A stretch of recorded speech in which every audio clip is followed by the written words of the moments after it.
Hey there, and welcome to Algorithm Empowerment. My name is Annie, and today I'll be talking about a book called How to Win Friends and Influence People by Dale Carnegie. Dale Carnegie was born in 1888, and soon after his college years, he started a company where he wanted to help people speak in public. Now, flash forward to present day, this class is offered all over the world, and I took it myself. It's a 12-week course, and it's outlined into 5 major parts. 1, it helps you build greater self-confidence. 2, strengthen your people skills. 3, enhancing communication skills. 4, developing leadership skills. And 5, improving your attitude and reducing stress. So part of the class is reading the book, How to Win Friends and Influence People, and that's what I'll be talking to you about today. In the book, there's 4 main parts, and so I'll go through those one by one, and the important parts that I highlighted I'll share with you. The first section of the book is fundamental techniques in handling people. You work with people every day, whether it's in your work life or your personal life, and working with different types of people is really key. So the first part is learning not to condemn, criticize, or complain. These 3 golden C's definitely changed my life and now how I portray myself in public. So think about it like this. How often you actually do these 3 C's: condemn, complain, and criticize.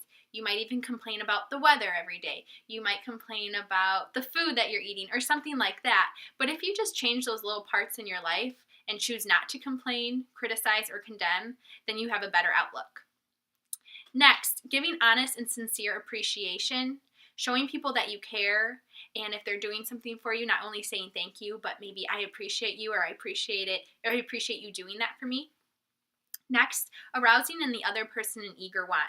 This goes along with persuading people, convincing people to get on your side. If you make them want it, then they'll definitely meet you on that side too. The next section of this book goes along with 6 ways to make people like you. The first way to make someone like you is to become genuinely interested in other people. You can do this by asking questions about their hobbies, asking where they live, about their family, any pets. All these key conversation points really help that person feel that you are genuinely interested in them. Number 2, and a favorite of mine, is to smile.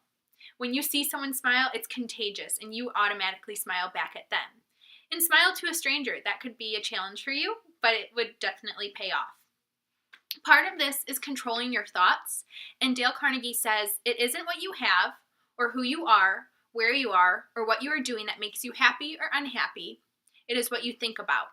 So taking that control of your thoughts and immediately changing those negative thoughts into positive ones will really change your outlook and how you portray yourself as well.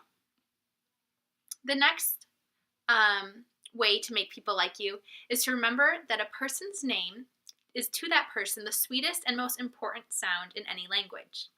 When someone calls you by name, maybe you just met them, maybe you met them months ago and they remember your name, it's really neat for them to do that and it feels important to you. Even when you hear your name in a TV show or a book, you can instantly connect with that and it makes you feel special. The next one is to be a good listener and encourage others to talk about themselves. This also goes along with the next one that says talk in terms of the other person's interests. Everyone's favorite subject is themselves. People love to talk about themselves. So step back for a moment and instead of talking about yourself, ask people about them and their interests, and then that's how you'll win those friends over. You can win more friends in a short amount of time by asking them more questions than having that relationship through a long time but only talking about yourself. The next way to get someone to like you is to make the other person feel important and do it sincerely. One of the greatest advice that I ever received was to talk to the quiet person in the room.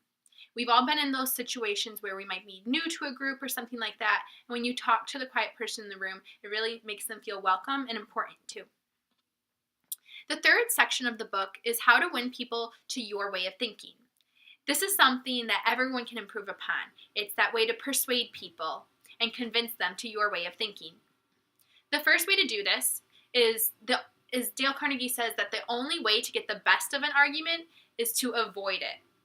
You can convince someone all you want, but as soon as you start only talking about your side of it and not trying to understand their side of it, they're not listening to you. And so instead of just having an argument, you might as well avoid it. Next, you should show respect for the other person's opinions and never say you're wrong. This goes along with it as well. As soon as you say that to someone, they're done listening and they're just keeping to their opinions. Next, if you are wrong, admit it quickly and emphatically. Here's a good example for you. One time I was a day camp counselor, and I was walking in just a couple minutes late to work in the morning, and some of the parents looked really upset. And so instead of making up excuses or something like that, I came very over apologetic to them and admitting that I was wrong and that I was late. And in turn, they kind of flipped their attitude and was like, oh, that's okay, that's okay. So if you beat them to the punch, then more often than not, they'll be more willing to accept your apology and move on and forget about it. Next is a way to win people to your way of thinking is to begin in a friendly way. I do this anytime that I'm sending an email to someone. Instead of just asking for something for the purpose of the email, I always start with a, how was this, or how are you, and I heard you went to this place. So I always begin in a friendly way. Next, get the other person saying yes, yes, immediately. I think people in sales do a great job of this, because if they can ask you a question that they know that you're going to say yes to, that's the first yes. And if they keep getting you on their side, and when you say yes, your brain has positive energy in it, so as soon as you say no, you're kind of moving to the side. So get that person saying yes, yes immediately, and then dive into your point that you want to convince them to, and they're more likely to agree with you. Next, let the other person do a great deal of the talking. If they're talking more, then they're feeling that they're more part of it. And this goes along with the next principle, that let the other person feel that the idea is his or hers. And I always think of it from the other perspective. Sometimes when you're in a position and people are trying to convince you one way, you don't always want to accept new ideas. But if someone can make you feel that you came up with it, then you're more apt to accept it. Next, try honestly to see things from the other person's point of view. And next, be sympathetic with the other person's ideas and desires. This really helps in teamwork.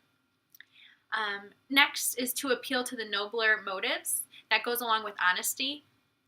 And next is to dramatize your ideas. If you can really paint a picture for someone and give plenty of examples to convince them to your way of thinking, and you dramatize it, that's a for sure win. Next, throw down a challenge.